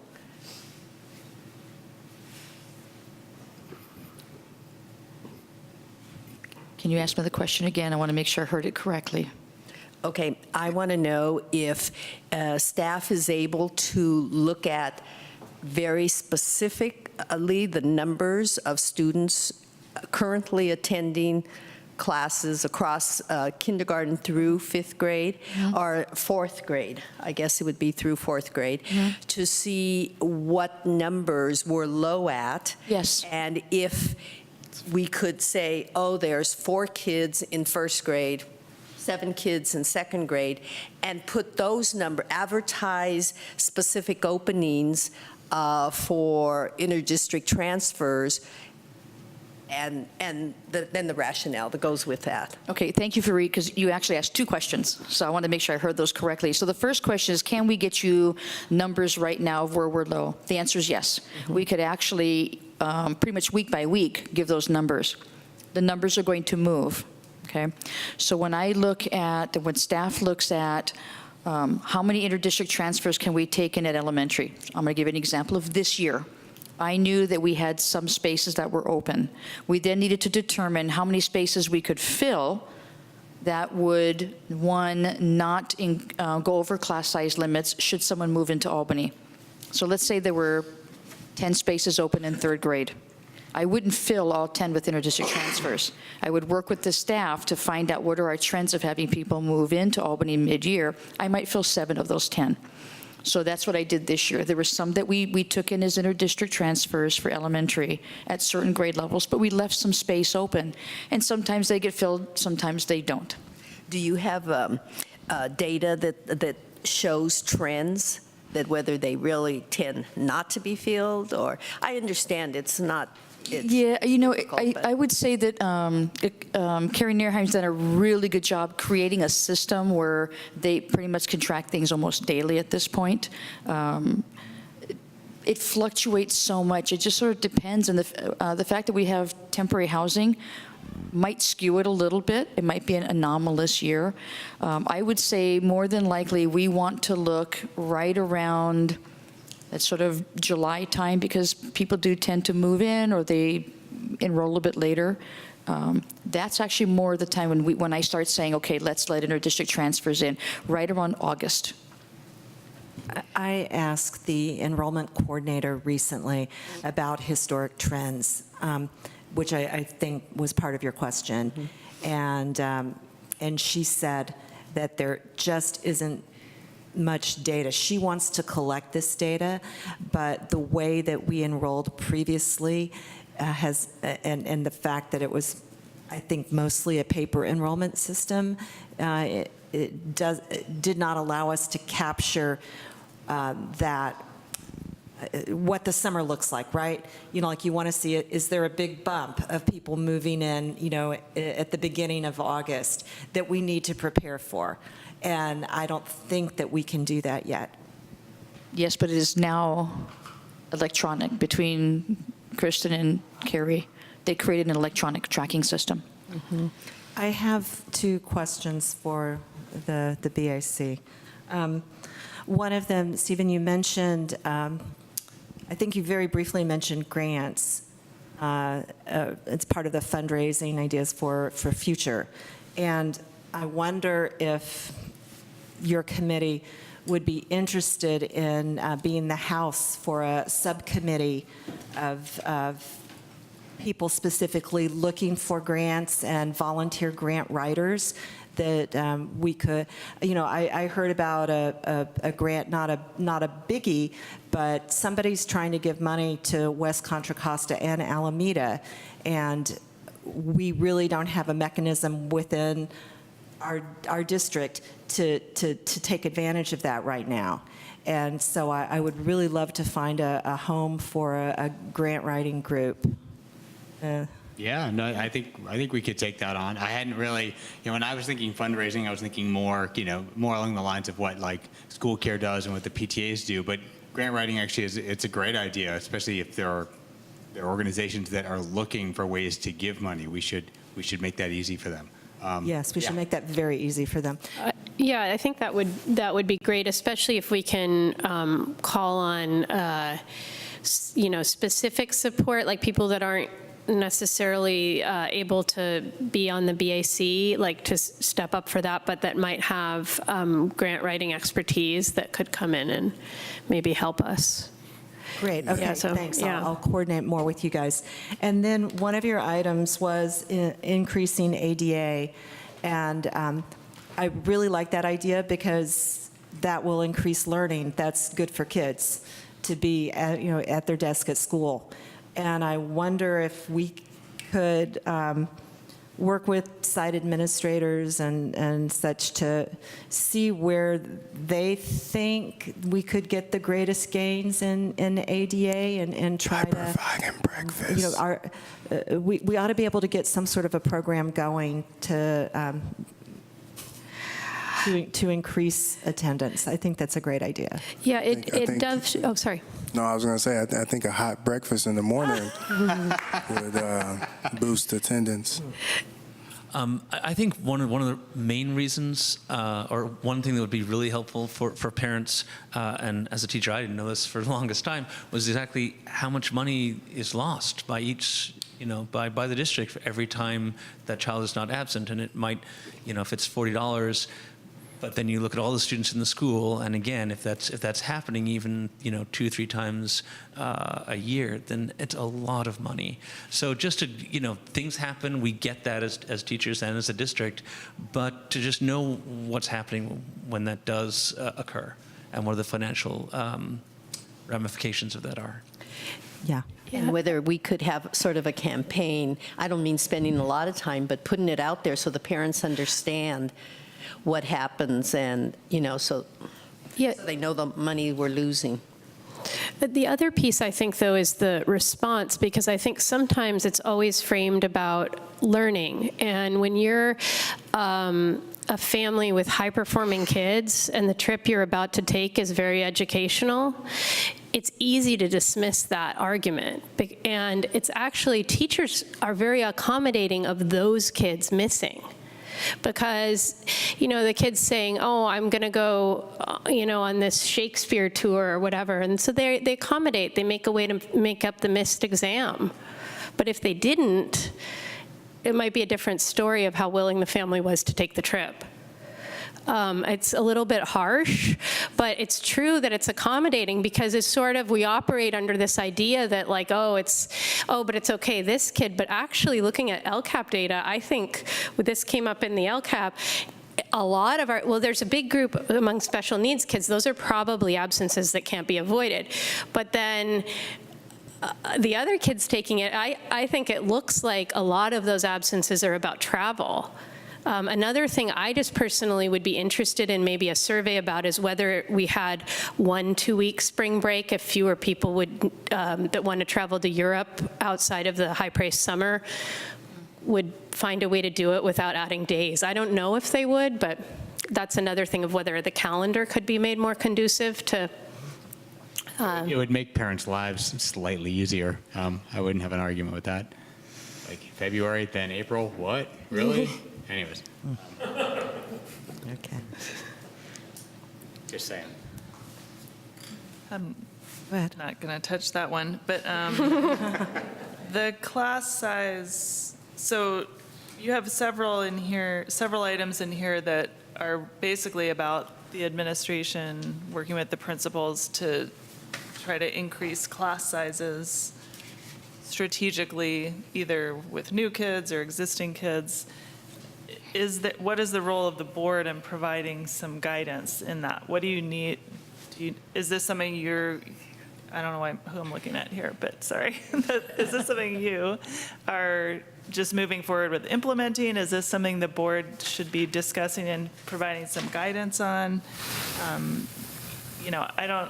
don't think we want to just give sort of this blank direction of, sure, increase class size. I think we need to have a conversation about what that looks like and where it's happening and what your process would be for using that as a mechanism for taking advantage of the fact that we had some departures in elementary level and maybe at other levels. Anyway, so I'm asking you, I guess, how much can and are you doing on your own, and how much should and can we participate in setting that standard? So for the 1920 school year, I'm trying very, very hard to keep kindergarten at 24-1. Okay. I have authorized in grades 1 through 3 to just go to 25-1, and then grades 4 and 5 to 27-1. That gives a little bit of wiggle room in case an odd number of students come in and you may have a couple classes at 28-1. What we don't want to do is go above contractual limits. I think direction from the board that staff would need and probably would be helpful to the Budget Advisory Committee is for the board to maybe set us some priorities. For example, I'm making this up, increase class size before you cut into programs. That would be, I think, a direction that would be helpful for us. Maximizing class sizes at all possible, okay? Those kinds of directions, I think, down the road is going to help the Budget Advisory Committee, because in absence of that, everyone rightfully so is going to come and advocate for their program, right? Whether it be music, any other program. So having some of those priorities would help. I think the Budget Advisory Committee, when you get into the next two tables, kind of alludes to some of those kinds of things. But without that kind of direction, then the Budget Advisory Committee and staff is trying to decide what they need to do. I will tell you that I still am trying to cut as much as I possibly can at the district office level, if at all possible. Understanding that already some of the impacts of that are being felt across the district. And could I just a quick clarifying comment and then a small wrinkle. So there's, class size has been a thing for our district for a long time. And there's the two different things. What we have in this report is a district target class size, which is basically what the district is thinking they'd like to have the class sizes at. There's a contractual class size, which is way back when the contract was first being put together, when classes were a lot lower, that was already in there. That is a bargaining issue, so that is something that that the district and ATA is bargaining on. And so I just want to put forth that those are the sort of the differences in the district targets and what the contract language is to go, that high. And it's tough. Our history of this board is that we want to have as low as possible class sizes because that's the best for our students. And then we're also in a budget crisis. So could you just clarify the numbers, the contractual? Sure, to the bottom. So contractually, kindergarten at 28, first through third at 28, and 4 and 5 at 29. Okay, so the board sees the Table 1 possible actions for 2019-20 recommended. We see the other two tables that are not possible but not recommended and not possible for next year. So we do very much appreciate this work, and I think Board Member Hinckley kind of summed it up when she asked Val for about, do you need any direction? Or are you simply moving forward on these? So it looks like you've passed the ball back over into this court, and we appreciate all of this work and the fact that you're meeting on May 8th and are starting immediately on looking at what can be done for next year. Any closing comments from the board? I just wanted to say some of the same things that the other people said. Thank you so much for your time. I really appreciate it. I know you guys have been working really, really hard, and I could speak for the whole board, but speaking for myself, because they've already said it. Thank you very much. Thank you. Thank you. Thank you. We take these very, very seriously, so we will work on acting on this. May I make a final comment? Because I know I will be in budget advisory committees with you up until the end of June, but this is probably the last presentation that they'll make. It is absolutely my pleasure to work with you guys as a group. You're amazing, really smart, caring people. So from my heart, thank you. Thank you.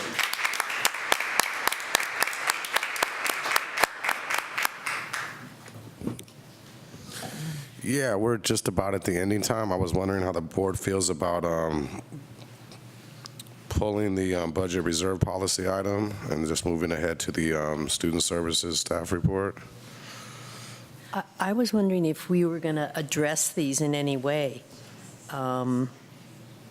It's really, it's staff's initiative now to act on the Table 1 and present us with a budget. And we've acted on some of these in the Table 1, so you'll see them in the end of the year budget.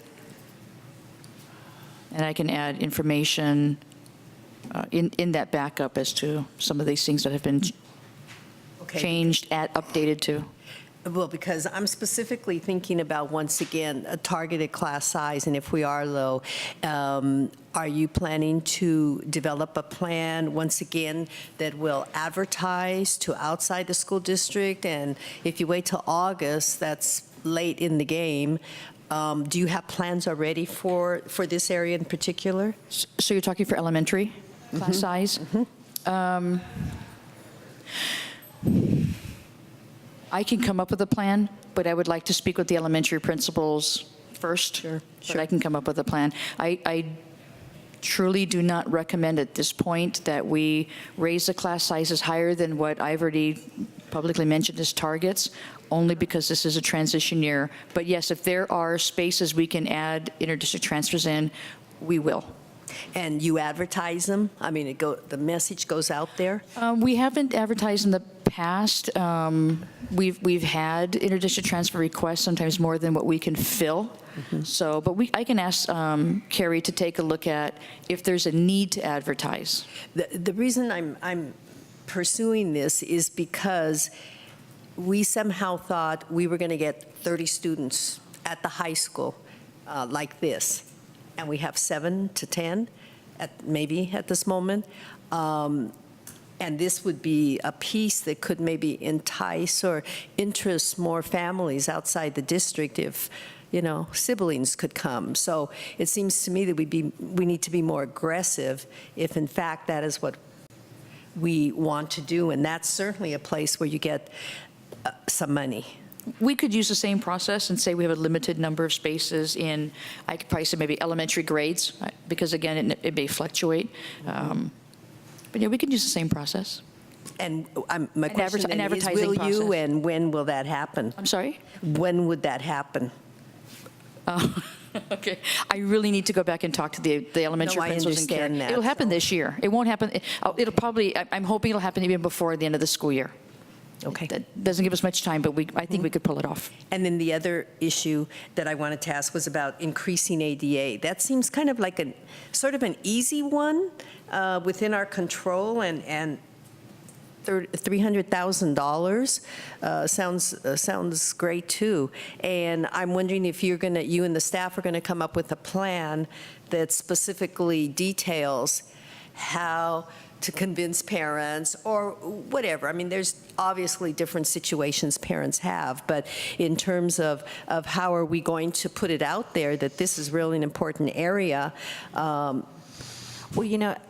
actually, Clementina, I think that would be a great introductory project for our new superintendent to work with site staff on, because it would be attendance really for next year, because our census days have already passed. And so I think that we should start strong in the fall on that. But I would hesitate to put any additional projects onto Superintendent Williams and her staff right now, because they are planning so hard for all of the transitions as we move into temporary housing. Don't you guys have a SART team or a SARB team, where student attendance review board or student attendance review team? I mean, we do. We could always add to that. I think it's definitely something that all school districts try to do, but we do reach out to parents and try to figure out ways we can help them to get their students here. But I think it's a great idea. Yeah, you are correct. We do have a SARB and SART team, but I think that what you're talking about is a larger project for like incentives to have students increase. And thank you very much. That's something I don't think I could take off in the last few weeks that I have here. I want to finish some of those things. But I think for the other piece is the advertising for elementary and district transfers. That can be a conversation that I'll work with Carrie and Marie Williams on, finding time that we can start working on this. Okay. Okay, given that, I want to extend the meeting to get through Carrie's presentation and get input on the board if they think that we can pull the reserve policy one for now. We just had a meeting late last night, and we're all trying our best to hear everybody and get out of here. I'm so tired right now. Does he need to make a motion? Because I'm ready to second it, to pull it. do we need a motion to pull the budget? You need a motion and a second. Yeah. I would like to make a motion to pull the item budget reserve policy and at the same time extend the meeting so Carrie can finish her presentation, and then our last item. Second. All in favor? Well, aye. Yeah, aye. All right, let's do it. Okay. That brings us to student services, promoting safe, supportive, and collaborative environments for all students and staff. Good evening again. I just would like to commend the work of the high school, Ms. Ritchie, Ms. Reimuller, Ms. Hudson, all the work that they have done in this area of social emotional learning and social justice competencies, and I'd like to turn it over to them as they're going to present. Thank you. Thank you, Carrie. Hi, Liz Reimuller, Assistant Principal, Albany High School.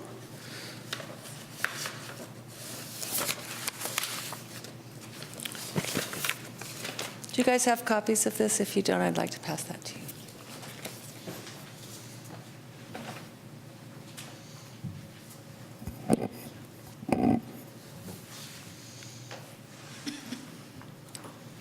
So last year, the district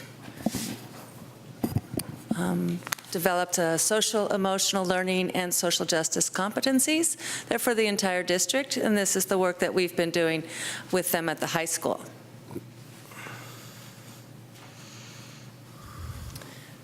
We started with this pie represents the competencies: self-management, self-awareness, skills to foster equity and inclusion, knowledge of societal inequities, responsible decision-making, relationship skills, and social awareness. First question was, why have the social, emotional, and social justice competencies? This slide was written by Michelle Lau-Slime, our social studies teacher, world history teacher. She wrote for her students, actually, the SEL SJCs are foundational skills necessary for children and adults to connect across race, class, culture, ethnicity, language, gender identity, gender expressions, sexual orientation, differing abilities, faith and religion, learning needs, age, and all other identities represented in our diverse community. These competencies deepen our awareness, knowledge, social skills, and strengthen our relationships in our community.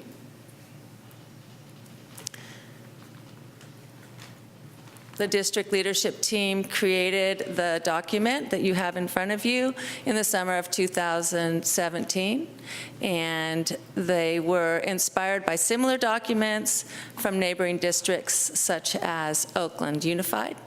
Spent quite a bit of time, and they were adopted by the board in the beginning of 17-18. There are common practices that TK through 12 teachers can use in their curriculum and encourage students to include in their daily lives. In the beginning, we started with an elementary poster. This is the beautiful elementary poster. It was created and distributed in the spring. It incorporated simple I statements for each piece of the pie. And I'm sorry, I'm going to interrupt you just for a second. Can we turn the lights down a little bit? But also, before you go on, she's being very humble and not telling you that when we were working on the elementary posters, it was Liz that I went to help work with me on elementary language.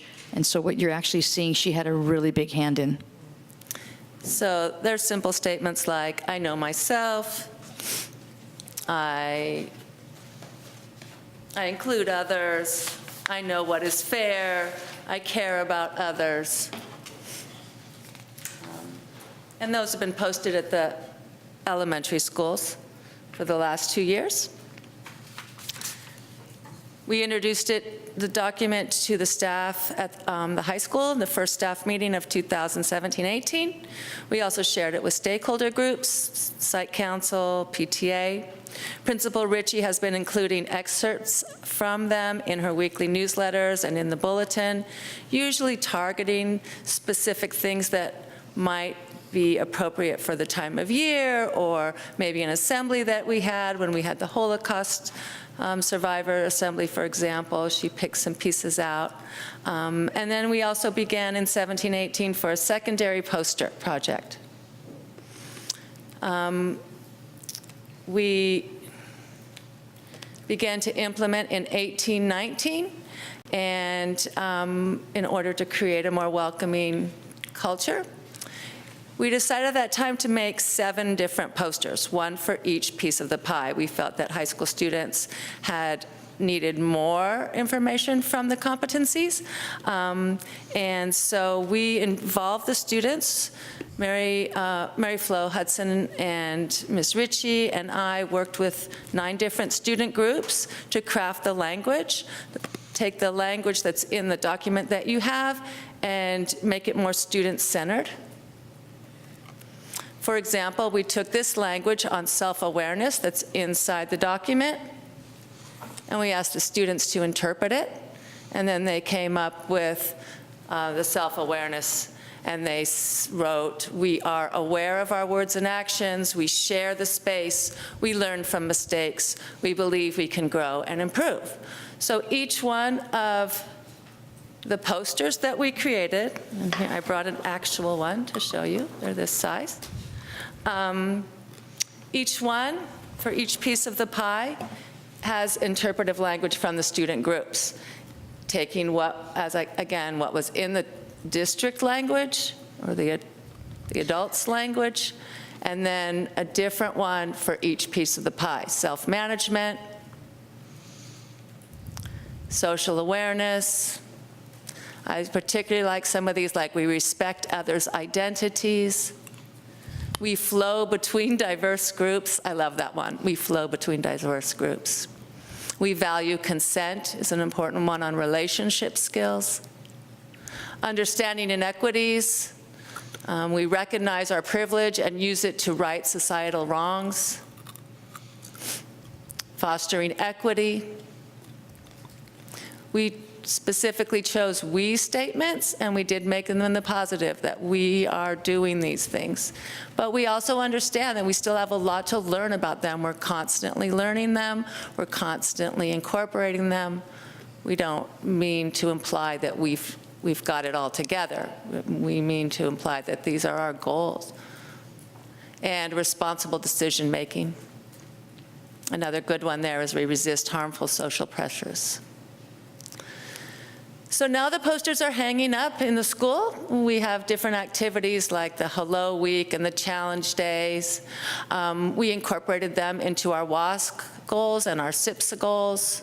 Teachers are requesting posters for their classrooms now. This is just happening right now, the last couple months. And Mary Flo Hudson has been writing about them and including them in advisory lessons that go into the weekly newsletter for faculty, different ideas of how to incorporate them. Remember, they are not a curriculum. They are not meant to be, they're meant to enhance the curriculum and be used as support. And then one of the purpose of the posters is to be anchor so that you can point to something and say, hey, we flow between groups, right? Here's an example of how our staff, I was really proud of them when we wrote our WASC self-study. They included 2 specific action steps incorporating this document, asking for professional development and communicating them to students in the community, which is something that we're doing right now at this moment. And then here's the posters in action. That's Emily Surowitz, a teacher, talking to her IHS class about some of the posters that are in the hallway. We also did some data. We did a survey. I started back in November, and I asked the IHS teachers to survey the freshmen in the IHS classes, and we asked 2 questions, actually asked 3. Have you heard about the document, and have you discussed the document?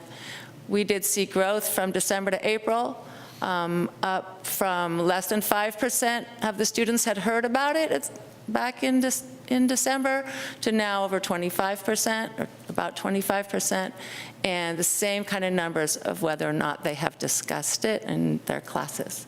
The other question was about whether or not they had done activities or projects, and that stayed really low, less than 5 or 0%, because the teachers have had a chance to work with them yet. And then on this interesting data point that Michelle Lau-Syme did with surveyed all of her social studies classes, she asked, which one of these do you do best? And which one of these do you want to work on? Particularly interesting to see that they felt that they really had good self-awareness, for example, and relationship skills and social awareness. These particular group of students wanted to work on self-management, responsible decisions, and relationship skills. So I'd like to end with moving forward. You know, these are our competencies. You adopted them, and we invite your input, everybody's input in the community, the school community, to become familiar with them and to include them when you can. There's lots of ways to include them. And if you have any questions, I know it's late, but I could try. Thank you very much. You're welcome. Assistant Principal Romuller, for that presentation. I've seen the posters on the wall next to the main office in the school, and I've seen people looking at them. I love to look at them. The way that the student groups transformed the language to those short statements, I feel is really powerful, and whoever came up with that idea is just brilliant, because those are the statements that will speak to the high school students. I also wanted to just mention that there was an uptick in attendance at the high school, and I think that that's related to things like these social emotional competencies that have made the high school feel like a more welcoming and inclusive space. And so you have more kids coming to school and staying at school and, not skipping out. And so I congratulate you and everybody who worked on that, because I think it's a beautiful project. Thank you. I think that it's a great document, and I think that I hope it sticks around and people pay a lot of attention to it for a long time, because I think it holds weight and it matters. So it does. Board? Okay. It's great to see. I have no questions, but I'd love to line my house with the posters to feed my future They can be copy to copy, Matt. Thank you. Thank you.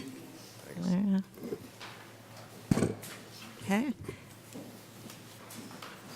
And thank you for staying so late to give us that presentation. Now we're at the end of our meeting. We need to go over agenda items introduced by the board.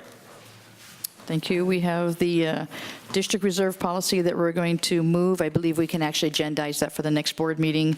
The interdistrict numbers, is that something that we can provide to you in a Friday update, or do you want that agendized? Friday update?